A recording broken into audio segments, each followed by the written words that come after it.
So picture this. You've got a 150-pound Newfoundland resting quietly on your living room rug after like a morning walk. Oh, yeah. The classic pose. Right. Just that thick, beautiful coat, that incredibly soft, soulful expression they're so famous for, and this huge, calm body just completely at rest. It's beautiful. It looks like the picture of perfect, idyllic health. But what if I told you that legendary stoic calmness is actually the most dangerous evolutionary blind spot this dog has? Yeah, it really forces a total reevaluation of how you interact with them. Totally. Because, I mean, you're looking at a creature that has been selectively bred over centuries to be the ultimate quiet, steady worker.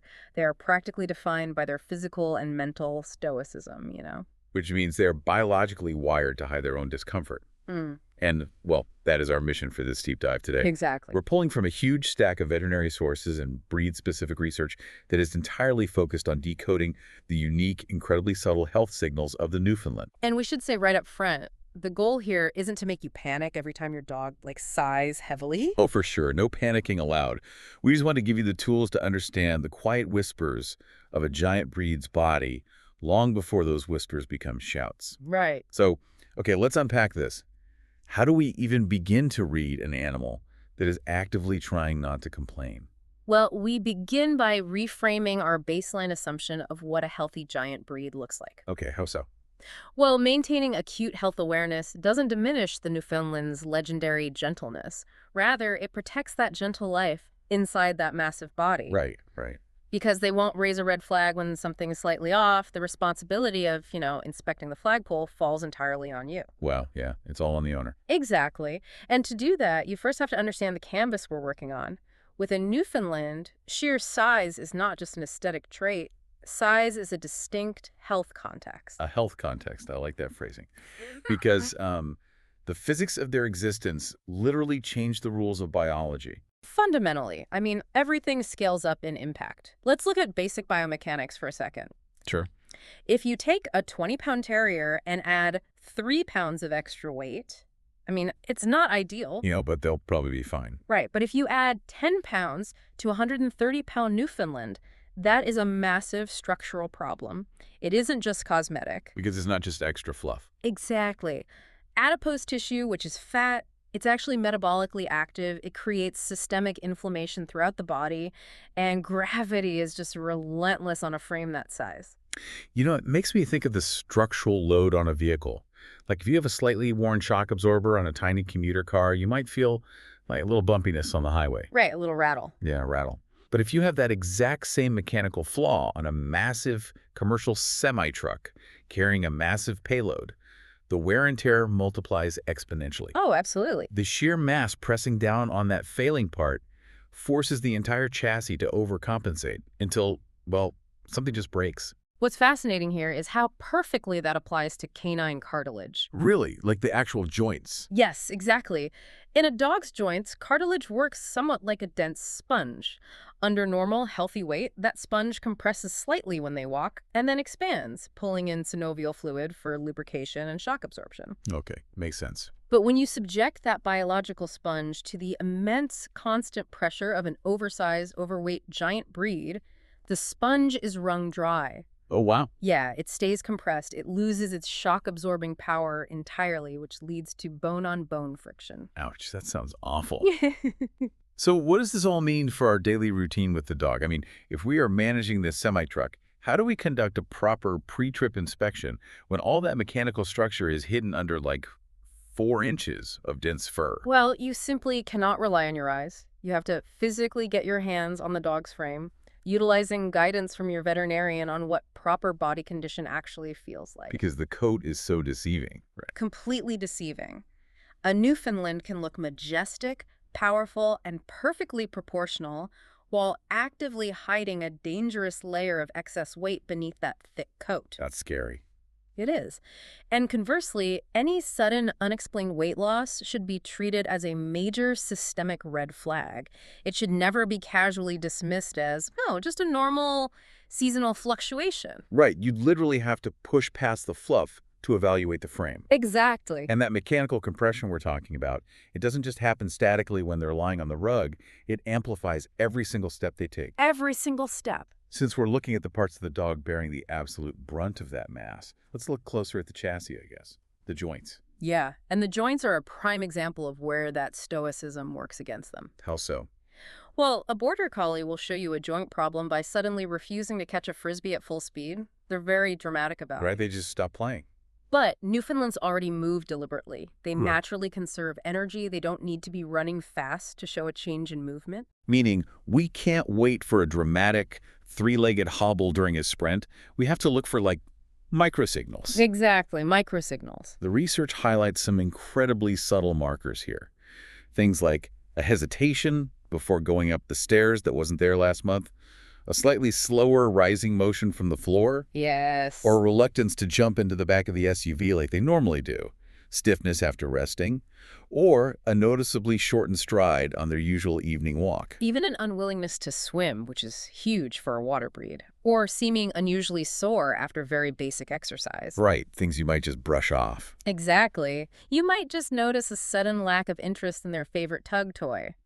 But persistent, sudden, or worsening changes in mobility require professional veterinary assessment for hip and elbow dysplasia or early onset osteoarthritis. You just can't diagnose it at home. You really can. And the trap the sources just scream at us to avoid is human rationalization. It is so easy to dismiss these microsignals by saying, oh, they're just getting older, or, well, that's just how a heavy dog moves. I hear that all the time. But age is not a disease. Pain is a disease. Wow, that's a great way to put it. And if we look past the chassis to the engine, the heart, we see a similar need for hypervigilance. Yeah, let's talk about the heart. The Newfoundland heart is famous for its sweet temperament, but the physical organ operates under immense demand. It has to pump blood through a massive, heavy network of vasculature. Which means cardiac health needs serious medical focus. The sources list coughing, fainting, unusual weakness, or sudden collapse as major markers. Yes. And, the coughing mechanism is particularly interesting to me. It isn't always a respiratory infection. A failing pump can actually cause fluid to back up into the lungs, which triggers that cough. That underlying mechanism is exactly why a new intolerance to exercise or unusual breathing difficulty is so critical. Right. If your dog is suddenly tiring much faster than usual on a completely normal walk, the engine might be struggling to deliver oxygenated blood. To be absolutely clear on the urgency here for you listening, if you see sudden collapse or genuine breathing difficulty, you do not wait to see how they feel in the morning. No, absolutely not. That requires immediate, urgent veterinary attention. No wait and see. And if you're bringing a puppy into your life, this physiological reality is why you must ask breeders about family cardiac history and health screening. Oh, that's a good point. You need to know the genetic quality of the engine inside that puppy before you bring it home. Here's where it gets really interesting to me, though. We value this breed precisely because they are so calm and relaxed. Yeah. But medically speaking, that famously calm demeanor acts as camouflage. It makes spotting a slight decrease in stamina or a minor limp incredibly difficult when the dog's default state is already, just chill. If we connect this to the bigger picture, that camouflage is the strongest argument for why regular veterinary exams are non-negotiable. Establishing a baseline of health early on with your vet, like knowing their exact baseline heart rhythm, their normal joint flexion, is the only way you're going to spot these incredibly subtle changes down the line. You need something to compare it to. Exactly. You cannot recognize a deviation if you don't have a highly accurate, medically verified baseline of what normal looks like for your specific dog. And that baseline helps manage the slow structural decline. But the sheer size and anatomy of this breed also create architectural vulnerabilities for, sudden catastrophic failure. Oh, that's true. Situations where their quiet nature turns violently urgent. Let's look at gastric dilatation volvulus, commonly known as bloat. Bloat is a structural emergency, and it's terrifying. Because Newfoundlands are large, deep-chested dogs, there is a lot of physical room in their abdominal cavity. Right. The stomach essentially hangs like a hammock. In a bloat scenario, the stomach fills with gas and expands rapidly. Okay. Because of all that extra room in the deep chest, that inflated stomach can act like a pendulum and physically twist on its axis. Oh, man. Which just seals it shut on both ends. Yes. But it's actually worse than that. That twisting physically pinches off the vena cava, which is the main vein returning blood to the dog's heart. Wait, It cuts off the blood supply. It cuts off the blood supply to the stomach and surrounding organs, causing tissue death and systemic shock within hours. That is, wow. Understanding that mechanism really explains the symptoms perfectly. Because the stomach is sealed and fermenting, the dog experiences unproductive retching, Yes, right? yes. Like they look and sound like they're trying desperately to vomit, but nothing comes up. The gas expansion creates a visibly swollen, painful-looking abdomen. And you'll see the behavioral shift immediately. Yeah, the sources say the shock causes extreme distress, sudden restlessness, pacing, heavy drooling, weakness, and eventually collapse. And if you see that specific combination of signs, it is a genuine drop-everything emergency. Do not wait. You do not observe them for a few hours. You drive to the emergency vet immediately. To manage this risk, owners must talk to their vet proactively about feeding routines, meal sizes, and whether a preventative procedure called a gastropexy makes sense for their individual dog. Okay, so the other fast-moving threat is heat. Now, wait, I have to push back on this slightly. Okay, go ahead. We're talking about a dog that was genetically engineered to jump into the freezing waters of the North Atlantic to haul heavy fishing nets, right? Yep, that's their history. Are we really saying they can dangerously overheat doing totally ordinary things in a typical suburban summer? It feels sort of contradictory. I get that. It sounds contradictory until you look at the thermodynamics of their coat. Okay. Insulation is a two-way street. The Newfoundland has a dense double coat designed to act almost like a dry suit, trapping a layer of air against the skin to keep freezing water out. Right. But in a warm climate, that same incredible insulation traps the dog's massive internal body heat inside. Ah. So they become like a sealed furnace. Exactly, a sealed furnace. A giant mass generates a tremendous amount of internal metabolic heat just by moving around. If you put a heavy, incredibly efficient winter coat over that mass, the heat has nowhere to go. Because they can't sweat? Right. Dogs don't sweat like we do. They pant to release heat. But panting is often completely insufficient to cool down a 140-pound mass trapped inside a biological vacuum flask. That makes so much sense. They will struggle with heat and humidity during activities that a smaller or short-coated dog wouldn't even notice. I imagine tracking this is incredibly tough, though, because excessive panting is just like a normal Tuesday for a big dog in the summer. How do you distinguish normal panting from the furnace actually breaking down? You look for the breakdown in thermoregulation. The most vulnerable groups, so overweight dogs, puppies, seniors, and dogs with underlying heart or mobility issues, they'll show excessive panting beyond their baseline. But the real red flags are unusually heavy drooling, sudden weakness, vomiting, confusion, collapse, or a dog that simply cannot seem to cool down even after they've been brought inside to rest with cold water. Right. If you see that, that requires prompt veterinary attention. That thermodynamic trap we see with overheating is also happening on a micro level right against their skin, isn't it? Oh, absolutely. Because the very features that make a Newfoundland iconic, the thick fur, the water-loving nature, the gentle mouth, they act like armor. Yeah. Armor hides whatever's going on underneath it. Yes. The double coat creates a microclimate against the skin. It traps moisture from swimming, rain, baths, or even just the drool collecting around their massive neck. And trapped moisture combined with trapped body heat creates a greenhouse effect. It becomes a perfect incubator for yeast and staph bacteria. Furthermore, if you don't manage the coat, you get mats. Ugh, mats. And mats pull constantly on the skin, reducing airflow and trapping environmental debris. This causes severe, painful irritation. So you really have to groom them properly. This is why superficial brushing is dangerously inadequate. You can make a Newfoundland look beautifully fluffy on the surface while they're dealing with massive skin infections underneath. It's like trying to find a tiny scratch on an SUV while the vehicle is wearing a thick, fuzzy, weatherproof cover. Great analogy. You can't just glance at the cover. You have to physically dig under the surface, millimeter by millimeter, parting the hair to actually see the skin. And you're looking for localized itching, excessive licking, distinct musty odors, redness, weeping hot spots, scabs, hair loss, or hidden sore spots. There's so much to look for. And if you find a persistent skin issue, just blindly changing their brand of kibble rarely fixes it. Right. People always jump to the food. The root cause could be grooming gaps, trapped moisture, parasites, environmental allergies, or a deep-seated bacterial infection. You need a vet to analyze that microclimate. Because they're water dogs, that moisture issue extends right into the ear canal too, doesn't it? Yes, it does. Heavy drooping ears trap moisture and heat, just like the coat does. Watching for over, redness, Aggressive head shaking or scratching is critical. Yeah. And again, this needs a vet's diagnosis, not a random holistic eardrop you found on a blog. Please, no random blog remedies. Right. The wrong product can rupture an eardrum or worsen a yeast infection. And while we're examining the head, their eyes are just as vulnerable. Look out for unexpected redness, squinting, cloudiness, unusual discharge, pawing at their face, sensitivity to bright light, or sudden changes in how they navigate a room. Okay, let's talk about the mouth.